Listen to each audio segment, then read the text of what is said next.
ang ating Popianis ay Sister Patrick Gaspi, yung technical team, Brother Jimboy Petro, ating pong mga deacons, Brother Rich Julianes, Brother Carlito Buenope, Brother Efraim Vizcara. Ang nag-preparatory reading in prayer po sa atin ay si Elder Eric De Los Santos. Ang scripture reading po sa atin ay si Sister Bien De Leones.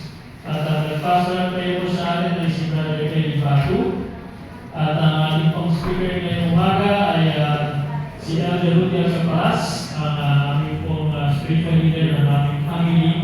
Pero bago po natin mahinahit ang ating misionero, ay maaaring ito muna tayo ng special number na ipagkakaroon po ni Alexa